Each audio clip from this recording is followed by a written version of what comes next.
And are you employed as a barmaid at the Three Aces public house in Perth Street, London? I am. And is it possible to see the Lantern Garage from the window of your bar? Oh, yes. It's only about 30 yards away down the street, and it's all lit up at night. There are 4 accused here, Miss Barker. Would you look at them and tell his lordship and the members of the jury if you've ever seen any of them before? Yes. They all came into the bar on the evening of January the 15th. It was about 20 to 11. When they sat down, I couldn't see what they were doing. But a few minutes later, I had to go out and collect some pots. There's nothing to worry about. I'm not worried. It's a garage like any other garage. Just do what you're told and you can't go wrong.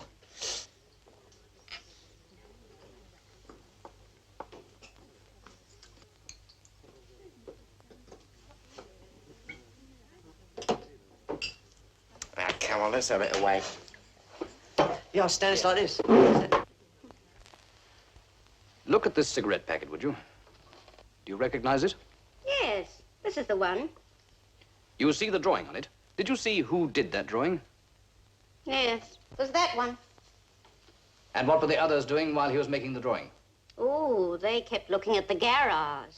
I wonder if the usher would show that to the members of the jury, please. Members of the jury, you will see that there are 2 little drawings like petrol pumps in front of a building. Miss Barker, how many petrol pumps are there in front of the Lantern Garage? There are 2. I thought they were drawing the garage. I thought, trouble, as soon as I saw them. And what did you do the following morning? Oh, I got in touch with the police, and the detective found the plan in one of the dustbins. Thank you, Miss Barker.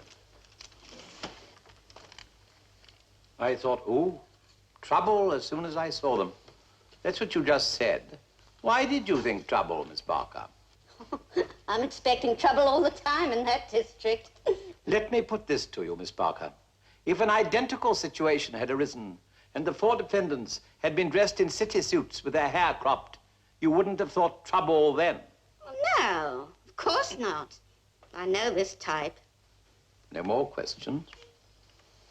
I'm a little surprised, Mr. Montgomery, that you've no further questions to ask this witness, either about the cigarette packet, or the conversation about the garage, or the defendants looking through the windows. No, my lad. I accept the witness's statements on these matters. I have no further questions. Neither have I, my lord. Thank you, Miss Barker. My lord, members of the jury, that is the case for the prosecution. We're past time, Mr. Webster, so I shall adjourn. Be upstanding. All persons having anything further to do before my lords, the Queen's justices... I knew that cigarette packet would do it. He hasn't got a case now and he knows it. We'll get a decision here tomorrow. Phone Hodgkinson, tell him we'll be able to take that brief next time. Right. You lost the knife. I told you I lost it the following day.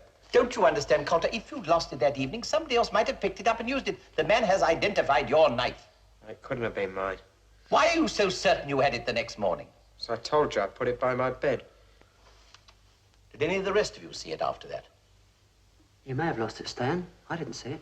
Look, I told you I still had it when I got home. All right. Now, Webster is Will you listen to me?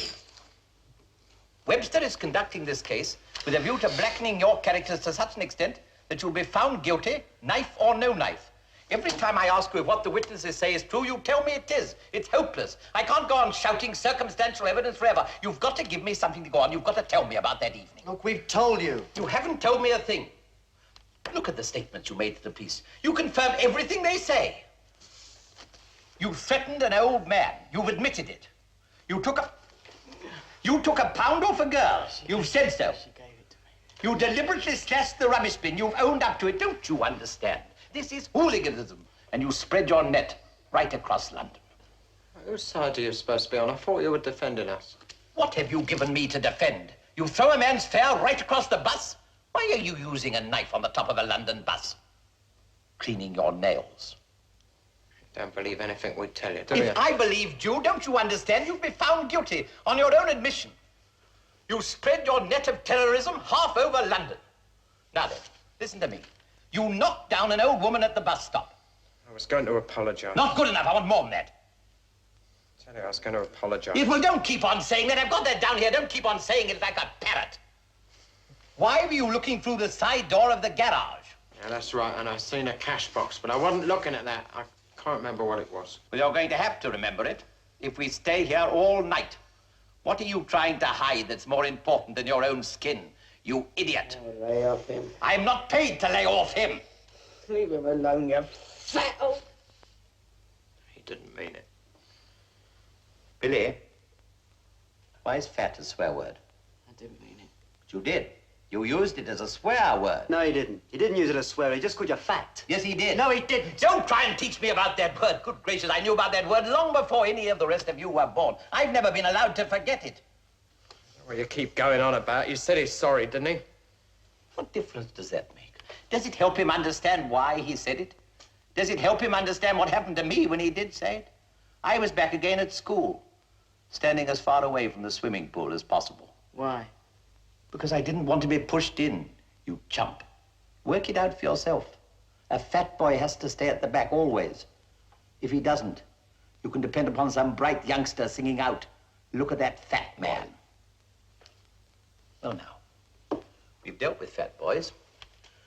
Let's talk about teddy boys. You know, I've told you more about myself in the last minute than any of you have told me about yourselves. I don't want you to go into the box tomorrow and just repeat what's written down here.